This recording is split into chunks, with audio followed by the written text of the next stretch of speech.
Dinalayuan niya yung anak niya porkit may sakit. Ayan o. Ayan o, nilalayuan niya. Inaaway niya pa. Yung mga boss, nakatawid na siya. Nakatawid na siya ng kalsada. Kasi binubuhat ko, ayaw niya eh. Ayan. Galing siya ron sa kabila. Doon sa kabila, sa may puno. At pabalikin ko doon sa kinakainan nila.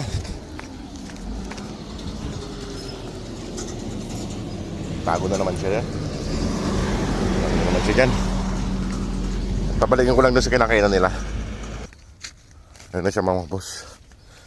Mapabalik sana natin doon sa may kinakainan nila para tingnan mo, pumayat na siya. Kawawa. Doon. Mahilig magsulo ngayon mga boss. Ayan o. Yung paa niya lang ang lumubo. Yung paa niya lang. Kawawa. Ayaw niya magpabuhat kasi mga boss. Pasensya na. Kaya nangangagat siya. Mahilig siya pumunta dun sa tawid kalsada. Alam niya lang may injury siya. Alam niya lang may injury siya. Tumatawid pa rin siya ng kalsada. Ayan o. Tumatawid pa rin siya ng kalsada. Pahinga muna siya.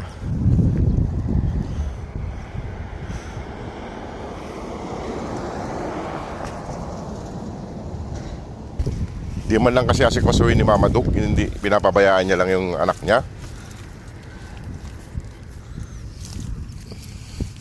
Pinapabayaan niya lang yung anak niya mga boss. Hindi siya yung maalaga sa. Pero si Pabibi lagi niyang kasama. Ayan o.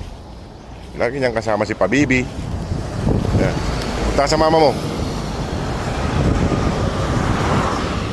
Dinalayuan niya yung anak niya porkit may sakit. Ikaw talaga, alagaan mo yung anak mo. Dinalayuan ni Mama Dug si yung may pilay. Pero si Antukin, wala talaga to si Mama Dug. Ayan o. Ayan o, nilalayuan niya. Inaaway niya pa. Punta lang kami doon at daling ko doon para kumain. Kawawa naman siya mga boss. Ayaw ni Mama Dug sa kanya. Gusto pang awayin. May injury na nga eh. Talaga si Antukin lang kasi gusto niya. Ayan mga boss, at dahan-dahan lang dinadala doon. Dadaling ko sa pagkainan nila mga boss para makakain siya.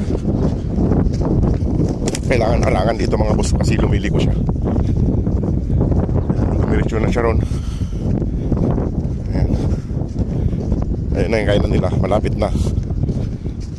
Kawawa, ayaw ni Mama Dug sa kanya.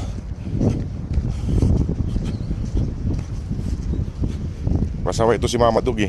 Lininis ko na yung paa niya mga boss. Lininis ko na. Ayan, punta siya dun sa may kainan nila.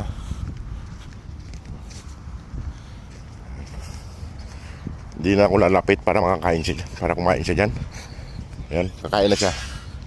Lalayuan ko lang siya. Pero yung iba nandun pa. Pupunta na lang siya. Ito na lang kasi asikasuhin natin itong maliit. Yung mga boss, kumakain na siya. Gutom siya eh. Sana matulungan pa natin sila mga boss para mapauwi na po natin ng Pilipinas. Kasi delikado sila rito. Lalo na itong isa, may injury.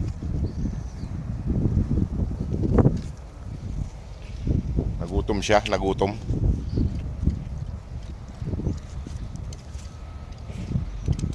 Kain silang dalawa, kasama ng lalaki. Kaso si Antukin, tsaka si yung isang maliit, kasama ni Mama Dug. Pupunta na lang dito mga boss yung mga yun, pag nagutom. Importante itong isa, kay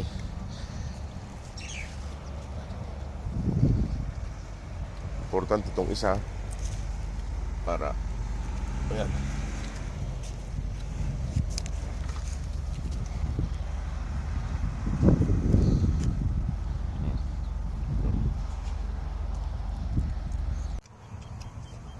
May mga boss, gutom na gutom siya. Yung may injury. Huwag ka nang pupunta dun sa kabila, kaya delikado dun. May injury ka na nga, papunta ka pa dun. Ayan.